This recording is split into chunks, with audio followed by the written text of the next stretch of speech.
Señoras y señores, acá en el Show de los Notables tenemos el grandísimo honor, el gran gusto de recibir al señor Ismael Serrano. Bienvenido y gracias por esta nota. ¿Cómo estás? Bien, nada, encantado de hablar con vosotros.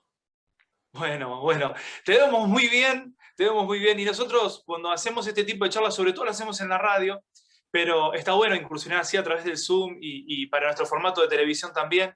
Eh, Nosotros hacemos así una especie de charla, nos sentamos a charlar y que vayan surgiendo las cosas.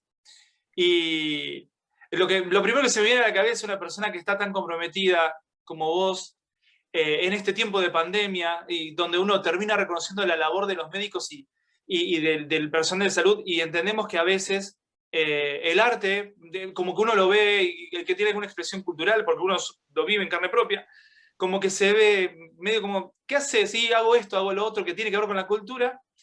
En este tiempo de pandemia, de encierro, los contenidos explotaron y me parece que el arte cobró otro valor dentro de la sociedad. Todo tipo de expresión artística, digo. Sí, yo creo que sí, lo que ha demostrado, lo que ha puesto en evidencia el confinamiento, el encierro, el estar encerrados en nuestras casas, es el valor terapéutico que tienen las expresiones artísticas, la música, la necesidad de encontrarse en torno a la música. Yo creo que la música, la canción en sí, es un espacio de encuentro que en estos tiempos ha resultado tremendamente útil para sobrellevar la adversidad, ¿no? Porque nos ha conectado de alguna manera con esa vida que había quedado congelada, suspendida en el tiempo, ¿no? Nos le ha puesto algo de orden en nuestra vida. Ha llegado un momento, sobre todo al principio del confinamiento más estricto, que necesitábamos conectarnos un poco con esa realidad que nos había usurpado la pandemia, ¿no? Y la música, los conciertos online, los contenidos en cierto modo artísticos nos conectaban un poco con eso, con esa otra realidad que nos rescataba, nos ayudaba a escapar un poco de la pesadilla en la que estábamos inmersos, en un momento en el que habíamos perdido absolutamente el control de nuestras vidas, ¿no? Y eso, yo creo que la música, en tanto en cuanto nos conectaba también con esa vida congelada, nos hacía entender la transitoriedad de lo que estábamos viviendo, que era algo pasajero, que iba a pasar de alguna manera, ¿no? Y nos ha ayudado mucho a todos, nos ha ayudado a sentirnos menos solos, a sentirnos acompañados, que fundamentalmente es para lo que sirve la música. Bien, y ahí estamos con Cristian González también, que se va a meter en la conversación. Vamos a charlarlo. En algún momento ahí algo voy a aportar. Eh, ¿Te ha servido de inspiración o cómo funcionó esto de la pandemia? Porque uno tiene que ser quizá un animal de costumbre y ahora nos tuvimos que desacostumbrar a un montón de cosas y nos tenemos que acomodar a esto nuevo. El cantautor, como vos, el que va con la guitarra al hombro y escribe con lo que ve en la calle, desde adentro, ¿qué perspectiva tenés? Fíjate, decías que somos animales de costumbres y es curioso cómo tenemos la música un poco instalada en nuestras costumbres, de tal manera que cuando nuestra rutina se rompe, nuestros hábitos de escucha también se desordenan y una de las cosas significativas que ocurrieron en Spotify, por ejemplo, fue que en los primeros días de confinamiento el streaming cayó notablemente porque escuchábamos música cuando íbamos al trabajo, cuando hacíamos deporte, o sea, estaba muy vinculada la música a ciertas rutinas en nuestra vida y que cuando desaparecieron, de alguna manera perdimos la conexión con la música. Nada, es una anécdota que me resultó llamativa, que me contaron hace relativamente poco. No sabía que había ocurrido eso, que había habido ese valle. Una vez que se establecieron nuevas rutinas y la gente se volvió a conectar otra vez con la música y se conectó con esa necesidad de sentirse acompañado, de repente hubo una explosión en cuanto al streaming, pero en un principio hubo como un valle que tenía que ver con eso, con la desorientación, con la pérdida del eje, de las costumbres, de las rutinas en muchos aspectos. Y la pregunta, ¿cuál era? Que no me acuerdo. Si te sirvió de inspiración, o cómo cambiaste tu perspectiva para poder inspirarte y seguir escribiendo. Yo la verdad es que no he sido capaz de escribir sobre la pandemia. No he sido capaz de escribir sobre las calles vacías, los hospitales a rebosar, los aplausos desde los balcones. No he sido capaz de escribir una canción que hablase explícitamente de eso, pero sin duda la pandemia sobrevolaba mis canciones, porque siempre hay una llamada a levantar la mirada, a tratar de hacer planes, aun cuando todo se tuerce, a establecer vínculos, yo qué sé, este disco habla mucho pues eso, de los cuidados, de la deuda que tenemos con las mujeres que nos cuidan, de ellas, habla mucho de las mujeres y tiene que ver con cuentas pendientes, con deudas que uno siente. Digamos que ha sido como hacer repaso de eso, de cuentas pendientes que uno tenía, de canciones que quería escribir y que estaban ahí. Y también para hacer, yo creo que ha sido un viaje de introspección. A mí no me gusta nada una cierta romantización que hay del encierro, ¿no? Que se dice, bueno, ha sido maravilloso, me ha permitido escribir, me ha permitido... Pues a mí me parece mal gusto porque el encierro lo que ha revelado es la desigualdad en la que vivimos y las maneras muy diferentes en las que hemos vivido precisamente ese encierro. Quiero decir, hay gente como yo, que es privilegiada, que lo ha podido vivir en circunstancias buenas, óptimas, por así decirlo, y hay otras personas que lo han vivido hacinados en sus casas, en departamentos que no tenían vista a la calle, con lo cual, ¿no? Y en circunstancias muy, muy difíciles. Dicho lo cual, es verdad que esto nos ha obligado a preguntarnos a veces en este encierro qué coño estamos haciendo con nuestras vidas y con el mundo, ¿no? Y eso a mí me ha llevado a hacer pues una cierta deconstrucción de lo que soy, una revisión del papel del cantautor. No en vano el disco empieza diciendo no soy el cantautor que vine a ordenarte la vida, ¿no? Poniendo en cuestionamiento esa cierta autoridad moral con la que el cantautor viene un poco a broncarnos a veces y a decirnos cómo se tienen que hacer las cosas. Entonces me ha empujado a eso, ¿no? Y te decía, fíjate, tan es así en esa deconstrucción y en esa llamada a levantar la mirada, tengo una canción que se llama Cállate y baila, ¿no? Donde una Sí. muchacha se anima a decirle al cantautor solemne y circunspecto que se toma toda la tremenda, cállate de una vez y baila. Y yo creo que responde también al deseo del propio cantautor de callarse por una vez y de bailar aunque lo haga como el culo, ¿no? Aunque lo haga fatal. No, no, bien, bien. Fue digno. Hoy se estrenó, hoy es 10. Podemos decir, se está estrenando ese video y no, muy digno, muy digno. Sí, sí, de lo que se trataba de eso. Igual la dignidad en ese sentido está sobrevalorada, ¿eh? Bailar con indignidad hay que atreverse Claro, también, ¿eh? Bueno, claro. yo soy del club de esos que no sé bailar o hago siempre el mismo paso, pero le pongo voluntad. Claro. Bueno, se trata de eso. Totalmente. Y se trata fundamentalmente que te chupe un huevo lo que piensen los demás. Eso es de Claro. lo que se trata fundamentalmente. Me encantó, me encantó. Sí, esa es la parte que más valoro. Yo me divierto y bueno, total, no seré un Michael Jackson bailando, pero bueno, Ah, hago lo que puedo.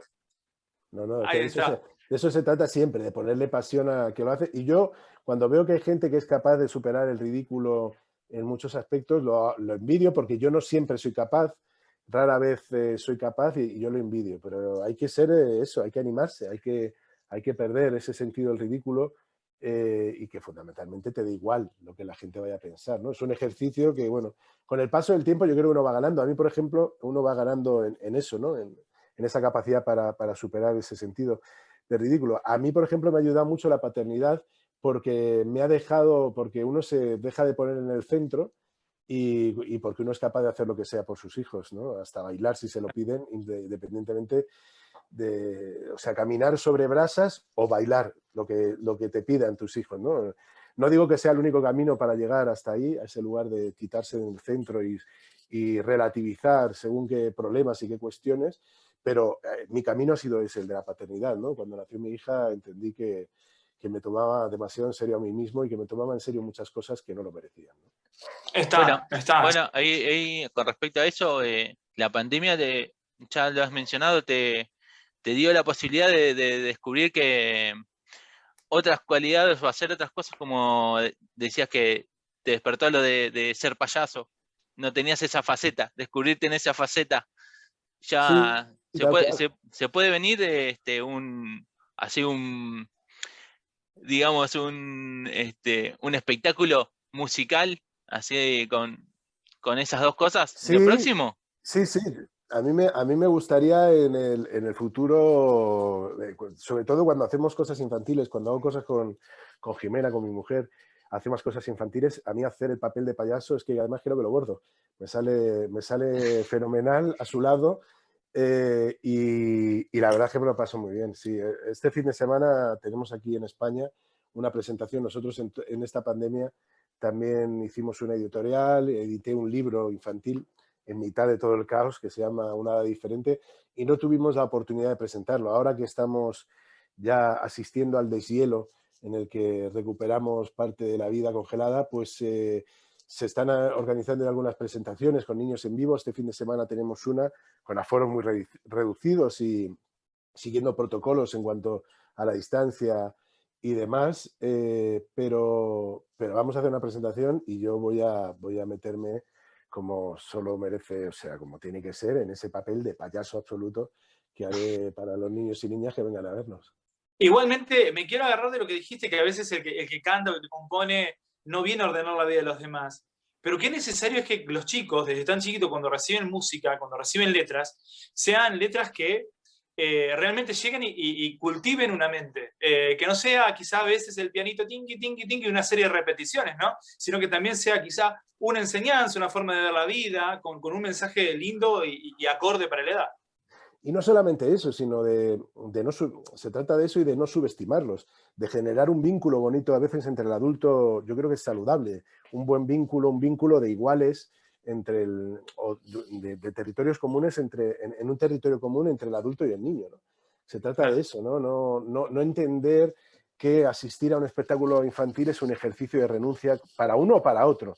Porque a veces vas a espectáculos infantiles donde el adulto tiene que renunciar para que el niño esté a gusto y a veces es al revés. Llevas al niño algo que te gusta, te encanta a ti y es un poco una renuncia para el niño y tú te empeñas en que le gusten cosas que realmente lo que te gustan es a ti. O ves al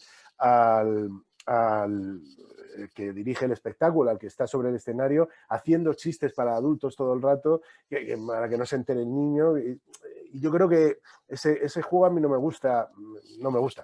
Cuando lo he asistido a ello, íbamos mucho con Lila y a veces veías eso y no me gusta. A mí me gusta cuando hay un idioma común que es muy bonito, hay una poesía puede resultar tan emocionante como para el adulto como para el niño. Hay mensajes compartidos, hay cuentos, historias que se pueden compartir y se pueden disfrutar. Y el reto para mí, yo no digo que yo lo consiga, yo digo que para mí ese es el reto. Para mí ese es el camino y eso es lo que yo trato de investigar. A veces me saldrá mejor, a veces peor, pero yo creo que ese es el camino que a mí me interesa. Me interesa como padre, pero también me interesa como creador, ¿no? No, está perfecto. Como se diría acá en un fogón, cantemos una que sepamos todos, ¿no? O sea, hablemos el mismo idioma, cantemos todos juntos, vamos a divertirnos todos juntos. Y es un gran desafío que no es fácil, pero conociéndote seguramente lo vayas a lograr con el correr de este tiempo, ¿no? Así que es el deseo. Ojalá, en esas estamos. Bien, teniendo en cuenta lo que estás lanzando, que está fenomenal, ¿cómo fue la búsqueda de este nuevo material? Bueno, como te decía, fue, por un lado, en cuanto a los contenidos, yo tenía claro lo que quería cantar, las historias que quería contar. Al final, la pandemia también hizo que la mirada fuera la que es, ¿no? Yo creo que yo creo en el concepto de disco, así, aunque las plataformas digitales impongan a veces el consumo de las canciones extraídas de su contexto, a mí me gusta pensar el disco como concepto. E inevitablemente, digamos que la argamasa que de alguna manera contribuyó a adherir los contenidos de este disco fue la pandemia o la necesidad sobre todo de mirar hacia adelante. Aunque no pude cantarle de manera explícita a ella, la necesidad de mirar para adelante, la necesidad de crear comunidad, todo eso está y une de alguna manera las canciones. Y así surgieron canciones que compuse, fíjate, yo soy una persona obsesionada con los relatos, para mí todo tiene que tener un relato. Desde una vida, la propia vida de uno tiene que tener un relato, a un concierto, a una canción y a un disco. No quiere decir que cuando hablo de un relato, no quiero decir que sea presentación, nudo y desenlace, pero sino una tesis, una historia que contar, ¿no? Y bueno, y en ese sentido yo trataba de encontrar, en la búsqueda de ese relato surgió Seremos, ¿no? En la búsqueda de un relato propio que tenía también, surgió una forma, una producción musical que tiene que ver con precisamente eso, con el teatro musical. Yo tenía pensado, incluso desde el punto de vista del sonido, del universo musical, darle vueltas a... Tenía pensado escribir una comedia, bueno, tenía pensado no, escribir una comedia musical que tenía como banda sonora estas canciones, y la producción tiene que ver con ese ejercicio. Hay una canción, por ejemplo, que se llama Un último acto de rebeldía, que tiene una estructura, digamos, clásica en lo que respecta al musical, porque tiene hasta un canon final, que es como el clímax, por así decir, del momento teatral, ¿no? En el que el protagonista, todos están hablando de que es la felicidad será un último acto de rebeldía, y él sigue pensando, no soy el cantautor, y se une con la primera canción, ¿no? Esas idas y venidas, esas dinámicas, canciones que empiezan de manera pequeñas y se abren en los estribillos, tienen que ver con una mirada casi espacial también de la canción, de cómo se vería representada y cómo sería dentro de esa historia, de ese relato que uno quiere contar, ¿no? Entonces, desde el punto de vista musical, eso también de alguna manera está ahí, ¿no? Esas dinámicas que tienen que ver con la mirada teatral, cómo se llevaría eso a escena, determinó de alguna manera, eso también determinó de alguna manera la producción y cómo se les dio forma a las canciones, ¿no? Bien, Sí. y con respecto al disco, pues eso lo veo también, es el disco que más colaboraciones tenés de todos. Eso, al momento de componer, ¿ya lo tenías en mente o fue Eh, surgiendo? ¿Cómo manejas eso? En algunos casos sí, sí, casi siempre sí, pienso un poco porque las voces me vienen un poco en función de cuando estoy componiendo. Cuando yo estaba escribiendo La primera que despierta, aparecía la voz de Pablo Alborán, que tiene una voz que tiene también un punto de raíz de música tradicional, ¿no? Del sur, él es de Málaga, y está eso ahí, esa parte de quejido está ahí. Y yo pensé en él, y por eso se lo propuse, porque pensé en él mientras la escribía, ¿no? Eso me pasa casi siempre. Me pasó con Mercedes Sosa cuando hice La Zamba del Emigrante. Yo la escribía, cantaba y la imaginaba a ella. En el caso de Cuando llegaron ellas, sabía que la quería cantar con Jimena y quería darle ese aire de canción tradicional. Tiene como una cadencia de canción popular, como de Sí. canción del folclore. En este caso tiene ciertos guiños a la música celta y demás, porque Jimena, y por lo tanto mi hija, tiene ascendencia irlandesa y demás, y me parecía bonito que la dulzura de su voz iba a quedar bien en un contexto así. Entonces, también, en el caso de Ede, yo quería grabar esa canción, en este caso sabía que quería una voz femenina, pero no una voz con una gran proyección, sino prefería que hiciera el ejercicio de contención que merecía la canción, que es una historia como muy tierna y necesitaba que equilibrase. Entonces buscaba una voz, y así surgió la posibilidad de grabar con Ede. Y en el caso de Porque Fuimos, bueno, yo quería que fuera una canción, revestirla de esa épica que ya apunta, ¿no? A la que apunta un poco la canción, y me parecía que cantarla a tres voces, Sí. con esa idea de musical, también muy de musical, iba a hacer que ganara en épica, y así es, ¿no? Ellos vienen del teatro musical, de la comedia musical. Bueno, Litus ha hecho muchas cosas, pero ahora está trabajando en Lehman Trilogy, en una obra de teatro musical, aunque hace muchas otras cosas, y Clara viene del mundo de la interpretación, aunque ahora está también como iniciando una carrera musical. Entonces, tenía que ver con eso, o sea, que casi desde los orígenes pensaba en esas voces. Y luego también se da una circunstancia, que este disco es el que más colaboraciones tiene, y eso sí que ha sido inconsciente, y eso tiene que ver, yo creo, con el encierro. Eso tiene que ver con la necesidad de sentirse arropado y acompañado en un momento como este. Viste que cuando escribís un guión, vas escribiendo por escenas, y vos contaste que este disco es como una comedia musical. ¿Te va saliendo el tema 1, 2, 3, 4, 5 y así lo podés ordenar, o vas imaginando momentos y te vas inspirando? Tuve la duda si ordenarlos tal y como aparecen en el... No, los temas van surgiendo según tengo ganas de abordarlos y según sale, ¿no? Pero luego dentro de la comedia tiene un orden, y estuve dudando si ordenarlo, incluso editar el libreto, y luego finalmente no, porque hay otras canciones, incluimos otras canciones que no van tanto que no van en ese musical, y le dimos otro orden que tenía que ver más con el ritmo, con buscar ese relato, que la gente entendiera también de esa manera. Entonces, el orden de las canciones es también un proceso arduo también, y no es menor, es algo difícil. Hay gente que decide hacerlo al azar, hay como 1000 técnicas, pero yo me rompo mucho la cabeza pensando en los tonos, pensando en los tempos, por supuesto. Hay gente que mete todos los títulos en una bolsa y los va sacando, los papelitos escritos con el nombre de cada canción, los va sacando y los va poniendo. Yo me vuelvo loco y lo cambio y lo miro, yo le doy muchas vueltas porque no me parece algo menor tampoco.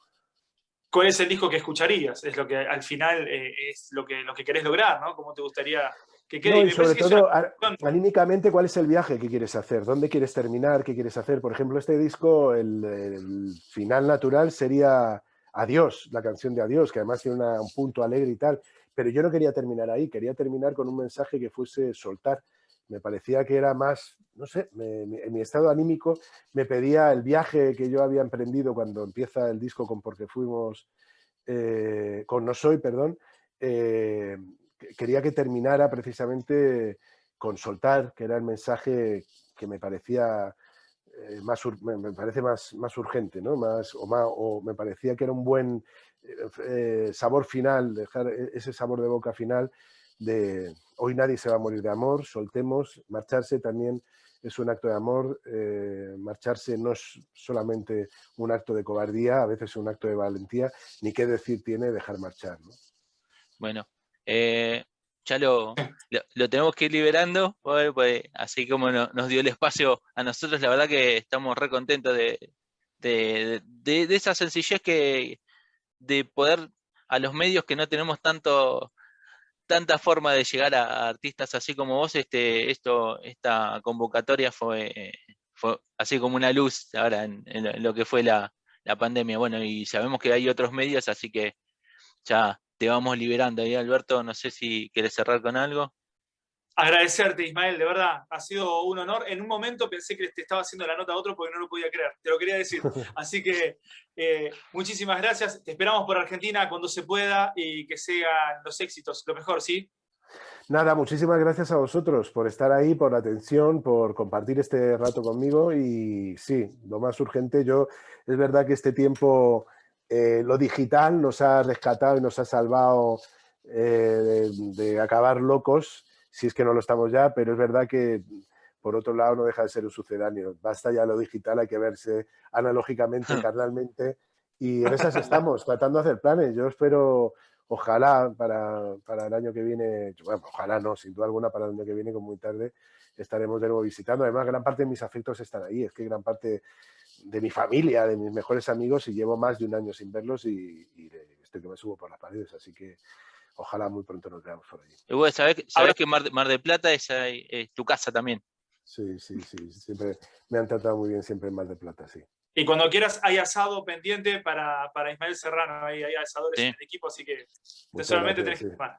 Eso también lo echo de menos, los asados con amigos y las charlas hasta las tantas, sí.